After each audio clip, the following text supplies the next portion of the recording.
This is StarTalk.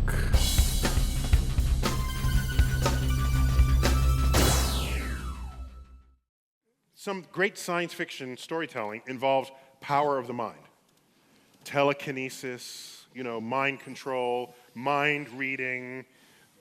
Is anyone working on this? Is it in the future? Or is it just a pipe dream? There's studies, let's say something like mind reading. There's studies now where you put someone in a scanner and you show them different pictures or even movies, and you see what the sort of neural signature is of that. And then you, again, put them in the scanner. The experimenter doesn't know what they're looking at. They're only reading out their brain activation. And they could very reliably predict what the person is seeing. And then if you take that a step back, and you can even look at what a person is imagining. So over time, the more precise this gets, I can definitely envision someone just reading someone's neural sort of activation and predicting what it is they're thinking about. So you'd have to walk around with some kind of neuromap visor so that you can detect if someone is being turned on or turned off, or be highly useful socially. Yeah. But you're describing autistic, like super extreme guesstimation. Like meaning not mind reading, you're just talking about a very, very, very you could be wrong. You could. That's but what the better the technology, the more we understand about the brain, the closer you will be to getting right. But successful charlatans or so-called mentalists or magicians, they have this ability at some very reasonable level, probably through facials. Go ahead. Well, yeah, there's a lot of subtlety that's not mind reading, right? That's a very subtle fine-tuning into body language, gesturing, shifting of basically the air around people. But there's nothing magical, mystical about it. Your grandmother is here and she agrees. I'm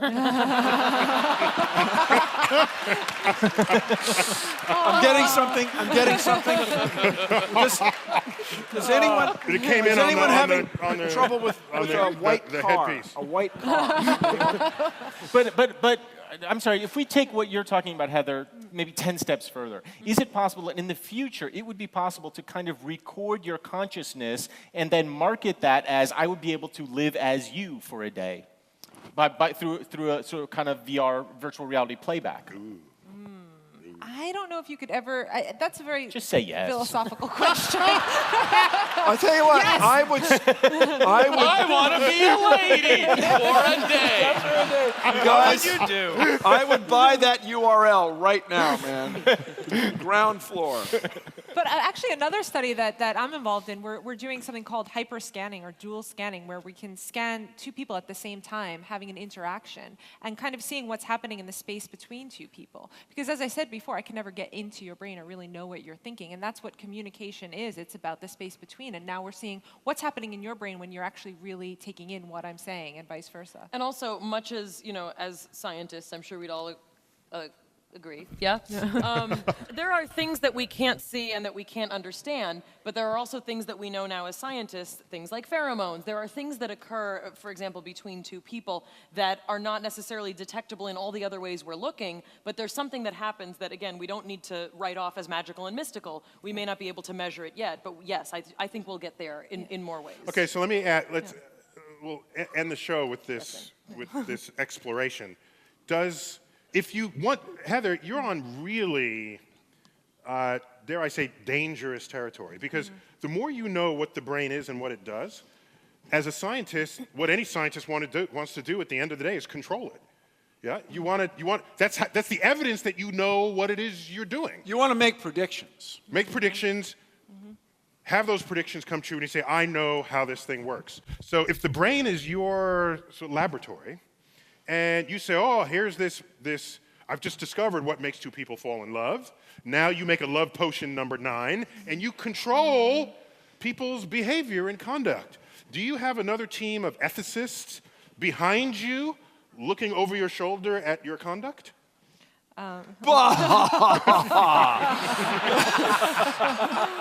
Yes, it's the CIA.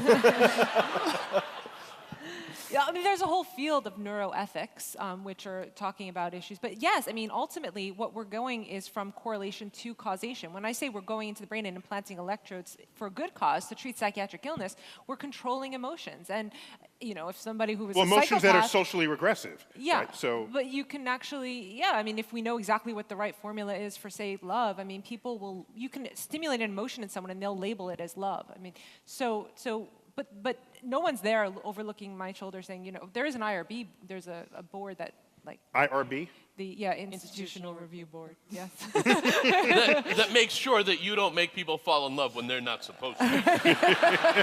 Okay, good. Okay, exactly. Feel super safe. Okay, but the day would surely come where you can make someone smarter if they can afford to pay you. You could cure them if they can afford that.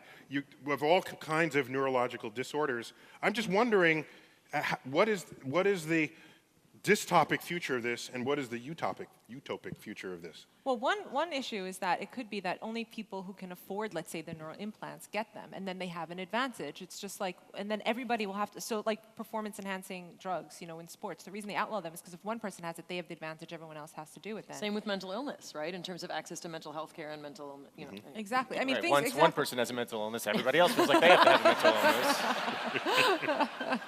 No, but we're sort of, I think what you're getting at, there's a dangerous possibility of sort of narrowing the field of who is well, who is smart, who is desirable, who is accessible, who gets access to care. Not to bring it down at the end, but that could be dangerous. Yeah. And so let me ask each one of you, what's the scariest future of neuroscience you can think of? Oh, can we end on a positive note? Oh, you want a positive note? Okay. What's the greatest? What is the great? What is the? You work in this field. What is 50 years in the future? What is that world gifted to us by you and your research colleagues? 50 years from now, what is that? Wow. Well, what I would hope is that we can really have a full-scale map of the human brain going all the way from the genome to function and to mind and brain. And once we have this full map of the brain and how it works, then we can help prevent things like Alzheimer's. So rather than looking at treatments, we're going to look at prevention. You know, if you can go in and tweak the genome a bit so that people don't get these kinds of mental disorders to begin with, then we don't even have to worry so much about the treatment side of things. So that would be wonderful. So can you treat the genome in an adult? Yeah. You treat the genome in an adult, and then that fixes their brain as an adult? That would be great if we can do that, yeah. If we can even do it in an adult to change it, yeah. Gotta ask, though, from an evolutionary standpoint, why is it that that mental illness persists? If it's really especially dangerous, wouldn't it have been eliminated from the gene pool? So I suspect it's not, in the biggest picture, that deadly to have a mental illness if it's manageable. That is to say, germs and parasites are much more likely to kill you than being mentally unstable, different. Yeah. And so I just wonder about this whole thing when you go to predict the future without taking into account, let's say, the flu that killed more people in 1918 than World War I did. And so the other thing is these questions, I think, are really only useful to a society that can afford it, right? The people that are more successful at having an overall health in their tribe or their society might do better than the one that can just get in terms of quality of life. Well, there are two things there. One is that certain things do persist, like, for example, being a sensation seeker, being really impulsive. That's a quality that got people out there and, you know, discovered America, right? These kinds of traits which we might call, you know... By the way, that probably killed more people than who actually survived and came back. Artistic ability and mental illness, right? Right. Yeah, I mean, there's not, and that's to say that everything with mental illness, there are some positive things about being at the extreme ends of what we consider to be normal. There is no such thing as normal. But what studies do show is that the most amount of any disease, cancer, you know, all sorts of physiologic diseases, the thing that causes people the most lowest quality of life and distress are mental illness, because they don't die from it, but they have to suffer their lives. And often they have children and pass on genes that may be predisposing to future mental illnesses. It's a really sad discussion. I don't know. We're trying to find something uplifting. Okay, we got to wrap this up. So Mayim, on that really depressing note. Yeah. What's in your future? Personally, or in the field of neuroscience? What do you mean? Yeah, your personal future. Yeah. Oh, you're looking at it. No, I mean, like, whatever. I have this book. It's called Mayim's Vegan Table. I work on the Big Bang Theory, and I have 2 kids, and that's my life. But 50 years Actually, from as a now, PhD, what it is has to do with 3 neuroscience languages. going to be doing for us? 50 He years was, from he now? said No, personally, that's not not the, neuroscience. Right. Good. I was a good listener. I'm sorry. Measure that, actually. I'm sorry. What did you say? Let me offer some sort of concluding remarks here. I think I study the universe, and the interesting thing is that there's this universe inside our heads that is perhaps less well known than the universe that extends back to the Big Bang in time and in space. And so it's curious, maybe the big challenge here is studying. You're using your own brain to study a brain. You're not some other entity studying the brain. And that prevents some questions perhaps from even being asked, because you don't even know the right question, because the brain is asking the question about the brain. And Carl Sagan is famous for the saying that humans, conscious humans, are a way for the universe to know itself. And no, we're not the universe, we're in the universe, and we use our brain power to decode the universe. I'm intrigued by the fact that the real future here might just be in our minds, and maybe we will learn what questions we're not asking yet. And those are the questions that keep me going every day, because that's the future of discovery in any field. So join me giving a very warm thank you to this brilliant panel. It was cool, man. Great job. Great job, man. Great job. Great job, you guys. I just thought it was cool.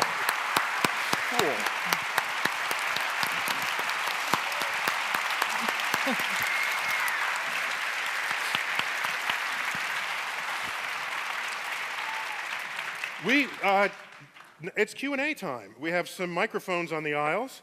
We can bring up the house lights maybe to half. Yeah. And what we prefer is just to find one person to direct the question to, because if all 12 of us answer, it takes all night. So if you can be specific about it. Sir, you're up front. Hey, how are you doing? Hello. So you talked a little bit about the idea of there's these people, superhumans, right? And so there are people out there who have what I think is called Savant syndrome, who have some kind of amazing mental abilities. They can like learn new languages in a week or do really rapid calculations. So what's different about these people's brains? Is this something we all have inherently able in our brains, and could we hack it to enable that ability? Wait, I recognize that question. You're the guy who won this contest, aren't you? Yes, he won a contest. Well, so thank you. Well, you're welcome. Yeah, and they put you first on the line. Well, they told me to rush up. Excellent. Okay, a great question. I think, we all want some of that ability, right? So what's up with that? Yeah. How can we all become magic? I don't have all the answers, but I think what savants is they seem to be wired slightly differently, and so they seem to have usually these isolated areas of specialization, but sometimes at the cost of other parts of the brain, development of other parts of the brain. So it's not necessarily a good thing to be very, very good at just one thing and at the cost of other things.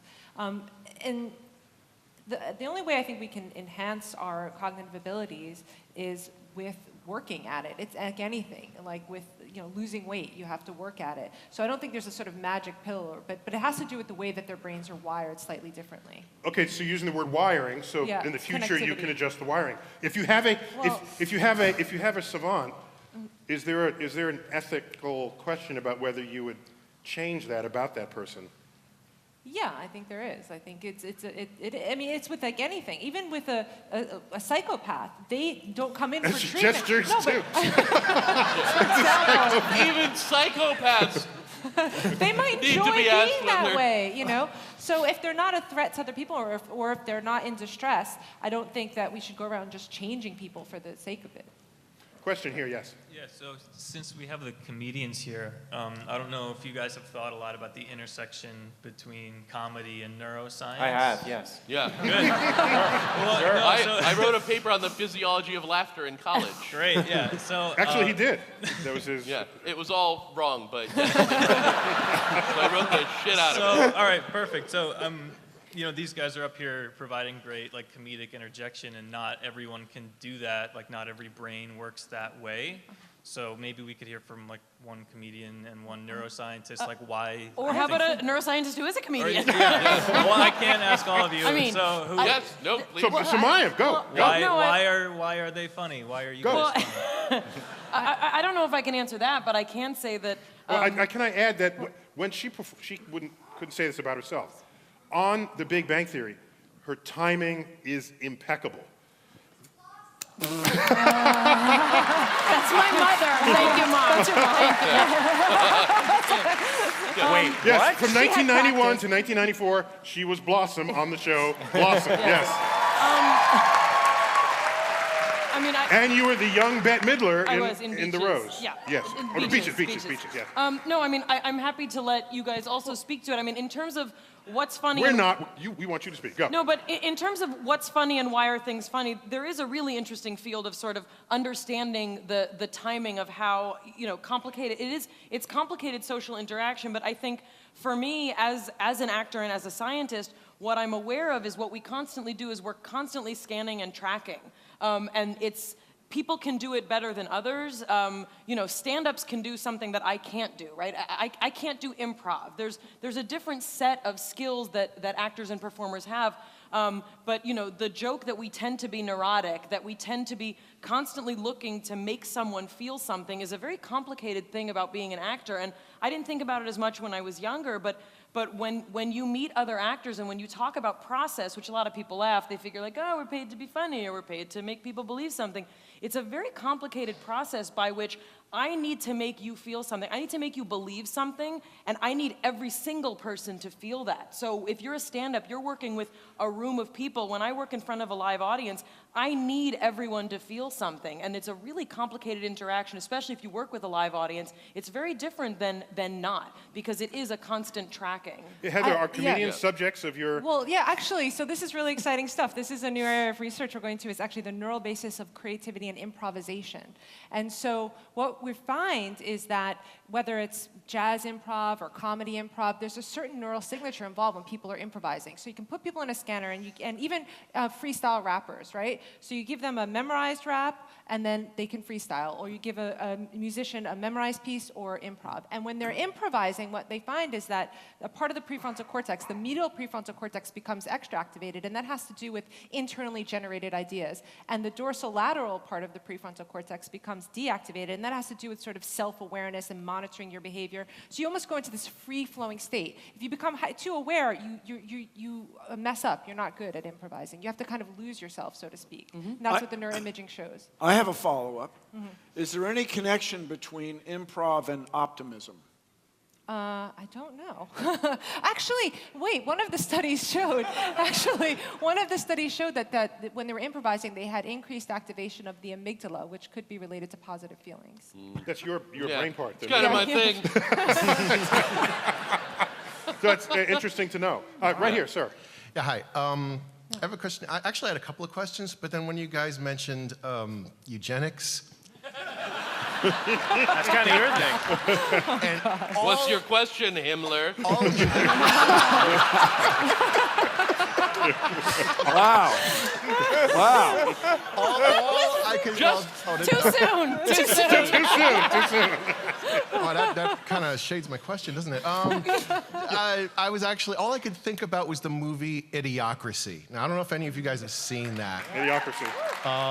It's kind of a scary look at what might happen if dumb people keep breeding. Thank you. It's yes. luckily make-believe, sort of but like go if Okay, so my question is to the neuro folks over there.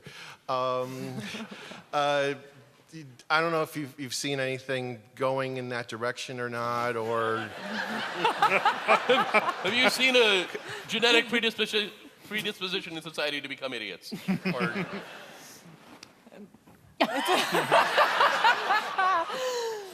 I didn't see the movie, so I can't speak to that. Well, this is going to be, I'm trying to be like sort of PC. Well, one thing is that with evolution in the past, right, if it was survival of the fittest, then those who just couldn't make it, and they would die out, and then there would be certain traits that would have evolved and survive. But now we have all sorts of ways to keep those people around. Exactly. So it's kind of messing with evolution a bit. Idiots alive. Yeah. So who knows what's going to happen? If we were in Washington, D.C., there'd be a GS-level joke right there. Question right here. I've got kind of an in-depth and specific question, I guess to the scientists and I guess to the neuroscientists here. Based on quantum theories of the mind, what's your take on the idea that consciousness originates at the quantum level? And if you're familiar with Schrodinger's equation, the very fact that observing something changes the outcome, so the mind observing consciousness, what's your guys' take on that? Yeah, I can offer something on that as well. So, quantum The cat physics. is actually dead. Quantum physics has sort of mysterious properties that are real, but they defy anything your five senses or more have ever experienced in your life. So you say, well, that's weird, but it's real. It happens. Particles pop in and out of existence. You look at it, and then it changes into something else. This is the behavior of the universe on the smallest scale.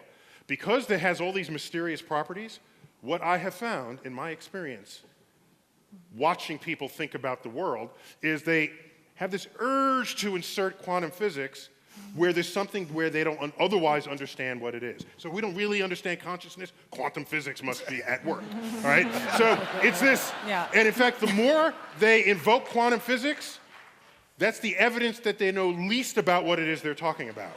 Well, I admit that. I don't know what I'm talking about. But I think the Heisenberg uncertainty principle, I mean, I do appreciate this notion that any observation of something alters what it is, how we perceive it, and how we describe it. I appreciate that.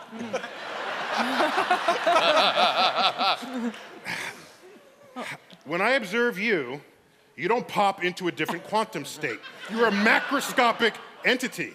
Large things 6'7" average out these principles so that we have a macroscopic world that lends itself to macroscopic discussions. Just tell him to sit down. You just want to tell him to sit down. If we were the size of particles, yes, me beaming eyes at you with a light would pop you into some other part of the universe. Yes, but you're big, so it doesn't happen. Okay? Is that a fat I'm joke? just saying. Okay. And now, it would be cool. It would be cool if we were like particle size and you walked through a doorway, okay? You would diffract, okay? Because that's what light does. I mean, it'd be funny if Planck's constant were much larger than it is. Weird stuff would happen all the time. Okay, so yes. Can I just bring us to the brain for a second? Okay, so there's this. I just want to diffuse this theory because I always get this question about the quantum theory, and there's this Roger Penrose, who's a mathematician at Oxford, and Stuart Hammerhoff, who's an anesthesiologist. They came up with this theory of the quantum theory of consciousness, basically saying that at some level, at the structural level of the neuron, is where these quantum effects can sort of take place, and that's where consciousness lies and the rest of it. But there's no evidence for that, and also the temperatures at which these effects would have to occur, they'd have to be cooler than the temperature that the brain is currently at. So there's a lot of things that go against this idea, but again, people tend to want to put together something mysterious with something else mysterious, but as far as we know from the field of neuroscience, there's no evidence. Can I ask a follow-up question about this? Okay, only if it's quick, but go. No, that's He's right behind you. Over here. Oh, I thought it was over here. But I was very polite. I didn't get the. I'm cutting the line. Sorry, cut the line. Yeah. Doesn't this imply, this idea, does that imply then that consciousness has mass, and do we know that to be true? I gotta say, you guys, as an engineer, at some level, you can measure like with a logic analyzer or whatever, you can measure the voltage without screwing up the circuit. At some level. I don't understand what you're saying. Wait.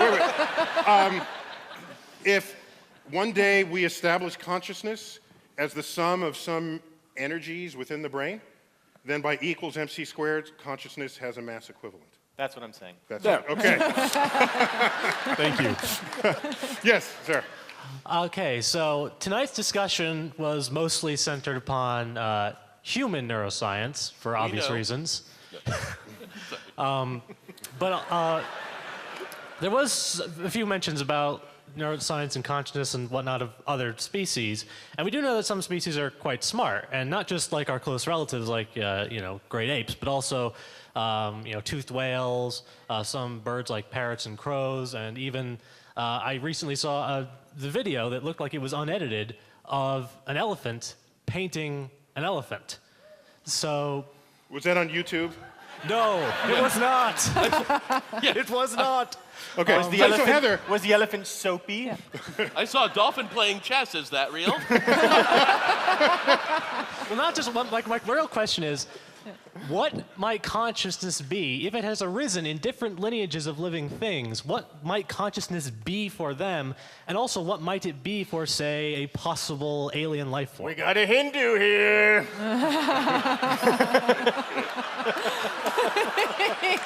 so Heather, Yeah.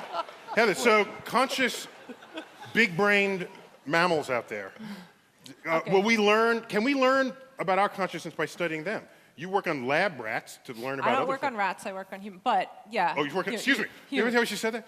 I don't work on rats. I work on humans. Yeah, okay. Yeah, we all feel better about that. Yeah. Well, they're Yeah. different. They're different. Different IRB protocol. Yeah, exactly. Totally different protocol. That is rich. The B protocol. That's comedy. Different right protocol, yeah.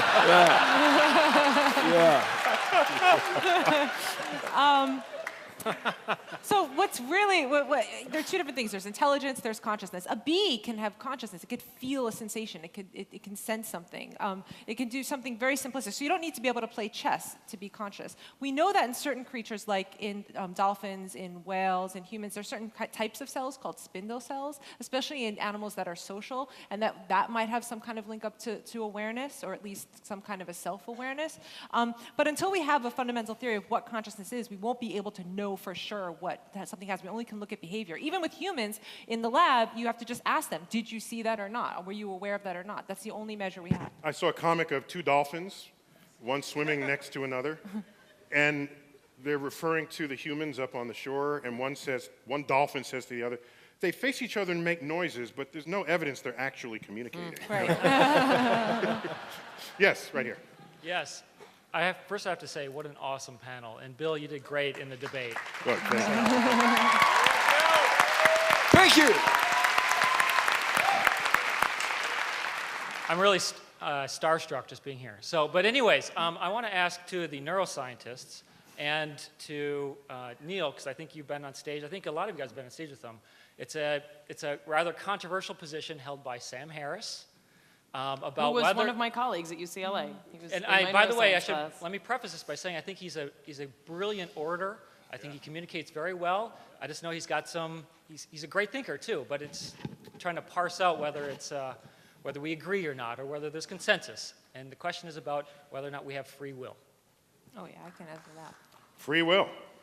So as far as we know from neuroscience... Point is, Sam Harris recently Yeah. published a tract on the assertion that we do not have free will, and the evidence cited for it comes from neuroscience. I must answer this. I have no choice. Sorry, you guys go.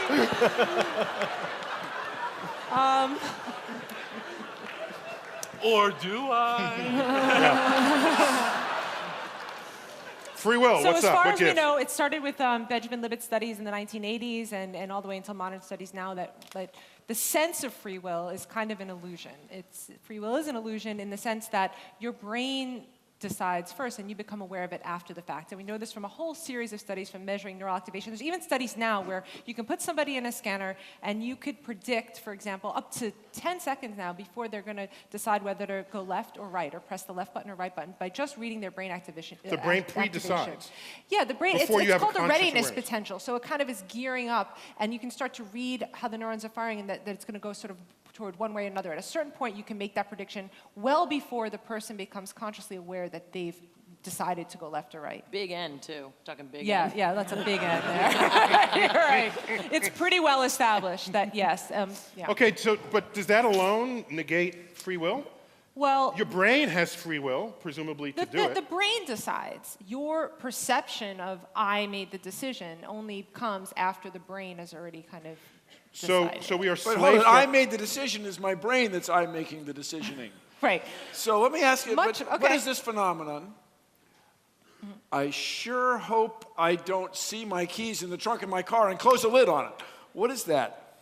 You know what I'm talking about? Why does the brain keep putting keys in the trunk? You feel that you're going to make a mistake, but you go ahead and make the mistake anyway. So this is the thing. Everybody's talking about consciousness, but much of our behavior, much of what we're doing is happening outside of awareness. So you're already halfway there before you're realizing, oh, where am I going? What am I doing? And so if we had to be consciously aware of every single move we made, the brain doesn't have the capacity to do that. Consciousness has a limited capacity, but the unconscious processes seems to be unlimited. Which is not to say we also couldn't call that free will, right? In an unconscious way. You're unconsciously making decisions freely all the time. Good answer. All right. Good. No, I like that answer. We did it. Yeah. I'll take two more. We only have time for 2 more questions. I'm sorry for the rest of the line there. Sir. Okay, well, But I see someone really young in the line there. Aw. No, sir, I'm not referring to you. Okay, Does that mean I'm old? Okay, we'll take the last 2 here and just 1 more over there. Sir, go. Okay, the question is kind of following up on the issue of awareness and heightened awareness and the use of psychotropic drugs and hallucinogenics in treatment of brain disorders. Oh, okay. Yeah, so... And I have one other question. How many people on the panel are left-handed? Both knees? I'm a little Ambidextrous, both. yeah. We'll get rid of them. Eugenics. No. Once again, left-handed people have certain advantages to certain things, right? Yes. It's hilarious old joke. You want your kid to grow up to be a left-handed relief pitcher because he or she is going to, well, so far, make more money. Actually, people who are left-handed have less lateralization, so language tends to be more lateral. It's not completely in the left brain, but there's lateralization. more activation in one hemisphere of the brain than the other. So, like, language tends to be lateralized, or there's more activation in the left hemisphere. But people who are left-handed, there tends to be more activation in the right hemisphere, above and beyond those who are right-handed. So there's less lateralization. There's more sort of distributed across the brain activation. I'm about 20% left-handed. But the point of the I've actually measured the drugs, the treatment, there are actually now studies at where I'm at, they're using ketamines as a treatment for depression, which used to be a club drug called Special K, and if you take too much of it, you can dissociate. It's not good. We're doing that later. In the name of science. Hey man, you guys want to dissociate later? But I got some Special K. But I think also treatment for depression, it's sort of one set, but there is a field that's looking at sort of understanding altered states of consciousness and our perception of altered states of consciousness, probably beyond the scope of and even using drugs like ecstasy for therapy and treatment for PTSD. And therapeutically with sort of well-trained and very elaborate supervision, it can be very helpful. I don't think Elaborate supervision can be I rad. just have a quick follow-up on that, Heather. Is there any mental state beyond the one that is alert and bright that can be chemically induced that is a greater mental state of awareness than the one you started with? Because it appears that every time you do anything chemical to the brain, it disrupts your ability to know what reality is. Okay. No, go ahead. Well, first of all, even just in our non-drug-induced state, our perception is different than what's necessarily out there in reality. Sure. So there's all sorts of illusions. You don't see what's right in front of your face. Yeah. So there's that. So anytime you add a certain kind of chemical, you change the neurochemistry of the brain, it's not going to say that you're going to be more aware. You're just going to have a different type of awareness and perception. But when you have things like synesthesia, when you have senses crossing from LSD, those kinds of experiences, you know, these are kind of qualitative or quantitative questions, right? Yes, you're having more experiences that are much more complicated and much more, you know, trippy than what we're experiencing in our normal state. But I think, you know, well, yeah, that's subjective also. You've read about these conditions. I have. Yeah. In Life Mac. So my follow-up question is, what if the way you see blue is different than the way like, I see blue? It's like really red. Red, It's like the same. Last question on this side of the aisle. Big Yes. pressure for the last question. Something I've always been fascinated with, you guys talked about like telekinesis, mind reading, and all that. Where does deja vu fall into the spectrum? We've all experienced it. We've all had that moment or many moments that we know it's coming, but we don't know why. Have you asked this before? I waited for one of you. I'm sorry.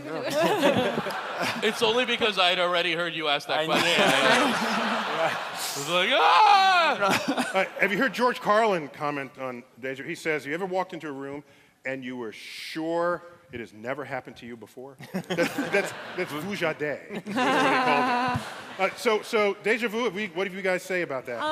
So I'm not an expert in this area, but I think that there's a sense that something is triggered in the brain where you get a sense of familiarity, and then you attribute that to what's happening around you. And there's also studies that show when you lose that sense of familiarity, some people think that a person they know very well is an imposter. So they think like their husband or wife is an alien because they lose the sense of familiarity. And sometimes that same neurocircuit is activated in any situation, and they feel like they've been there before, they've experienced it before. I think that's sort of speaking to the sort of redundancy that occurs in the brain, that the notion is that there are many ways to get to one destination, and sometimes pathways get triggered that have this sense of familiarity because you've literally activated a pathway that is redundant. I mean, everything's got to fit in there. Sure, there's miles and miles and miles, but there are certain things that are going to trigger redundant kind of pathways that also, again, have that sense of, I've done this before, and your brain thinks it has. Yeah, and also the other thing with that, memories are malleable. Each time you remember something, you can reconstruct it. It's different than the memory of your iPhone. The picture that you look at will stay the same, 10,000 years from now, that picture will be exactly the same. But every time you remember something, it slightly changes. So we can rewrite history in a way. The last question of the evening. Yes. If someone was born in space, how would that affect the way their brain develops?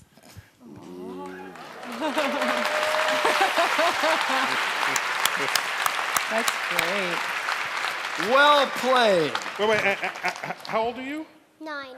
You're 9. It's past my bedtime. Is it past your bedtime? I don't know. Yeah. When you see your parents, let them know they're irresponsible.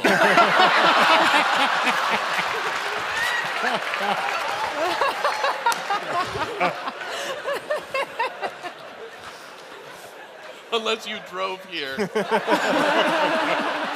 Child genius. So first, that's a brilliant question, first of all. Second, I can take it only so far. Maybe Heather has, and Mayim have some other comments on that. But there are a lot of things in our lives that, we evolved to be on Earth with our force of gravity and the kind of light that's here. And so there are all these things that shape what eventually we call common sense. And things fall down when you let go of them. In fact, the act of saying let go means to drop it, whereas in space, letting go doesn't drop it. It just sort of stays there. So your awareness of what is normal is really different. And we don't really know. It's kind of unethical at this point to just do that experiment. Send up. Let's see what happens to my kid after she's born in 0G. We don't really know. But from the experiments done, there are things about your ears. Inside your ear, you get a sense of balance. Okay? Your ears tell. I'm just saying. At the fitness center, I do that little balance thing, so you can do this, all right? So your sense of balance comes about because you're in a gravity field. If you got born in space, and that's all you know, and then we put you here on Earth. Right. Did you see the end of the movie Gravity? Mm-hmm. No. In it, Sandra Bullock who's been a long time in space, The only accurate part of it.